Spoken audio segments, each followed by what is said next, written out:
Now, a woman who teaches pole dancing classes to children as young as 8 has denied suggestions that her lessons contain sexual connotations. She says it's just fun and an innocent way to work out, but I don't know, is she right, Nadia? Well, the problem, I mean, obviously, there's no doubt you have to be incredibly fit to pole dance. I mean, I once just tried to lift myself up with using... You can't do it. It's in brilliant... You have to be brilliantly fit to do it, but you cannot escape the fact that pole dancing has a sexual connotation. That's how it began. Well, it evolved from there, didn't it? Yeah, so... And that's what we think of, isn't it? Yeah, I can't suddenly shift my mind thinking, oh, this is a sport, this is like any other that a child might do, gymnastics, football, cricket, whatever. It's not. For me, it says to me, dirty old men. I mean, it is that connotation, because it's a vertical pole, and if you put that pole horizontal, it's asymmetric bars or whatever. Yeah. So it is the sexual connotation, but I kind of sort of think, and she calls it pole fitness, in fairness. She doesn't refer to it as pole dancing, the lady giving the lessons. But I can't help thinking that when you're a parent, there's a point where your child sort of shows an interest in, you know, and it does take a lot of core strength to do this. It's impossible. But you sort of think, as a parent, wouldn't you just say, well, OK, maybe not that. Why don't we take you to do gymnastics or dancing, street dance, or, you know... It's a weird thing to put your child to push your child towards because of what you said. The psychologists are actually saying that, you know, the reason that they're worried about it is because it attracts a certain type of man as a spectator. Oh, so I think they've got a fair point, because, you know, if you're a gymnast, OK, you become... You know, if you do gymnastics, you become a gymnast. If you're a dancer, you become...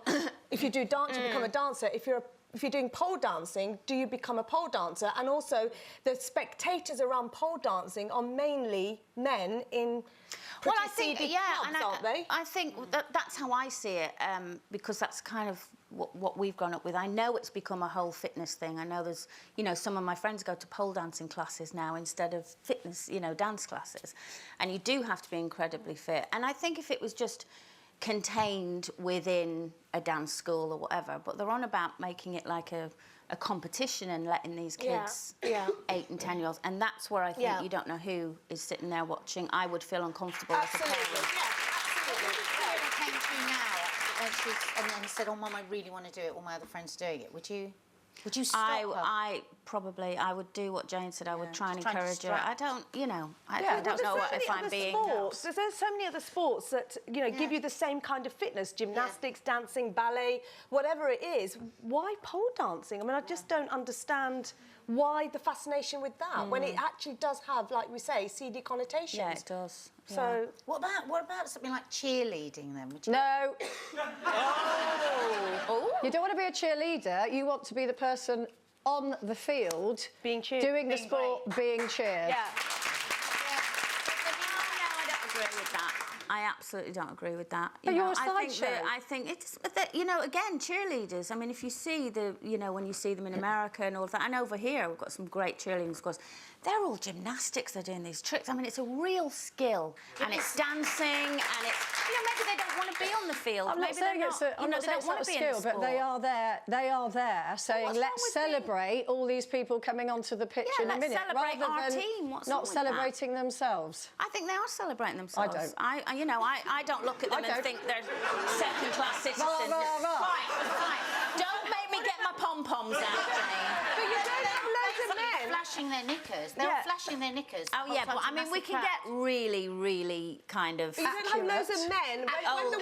But you can say that about any form of dance, then. If we're going to start saying, oh, they flash the knickers, well, I mean, look at, you know, some of the costumes they wear in dance. But I think when it's women playing football, you don't see loads of men coming out doing the woo-hoo-hoo-hoo, do you? No. So for me, it is about just satisfying the male spectators. Oh, no, so would you be happier if it was mixed male and female cheerleading team? I don't see the point of them at all, to be honest. You're such a team player, Jane. I don't understand. If you want to do it, fine, but I wouldn't encourage my daughters to do it. For more Loose Women action, click here. And I'd subscribe if I were you. It's totally free, and it means you'll be kept up to date with new videos and exclusive YouTube content. I gave him that, left it on his little pillow. And this is because you've started having date nights and stuff before. Yes. So you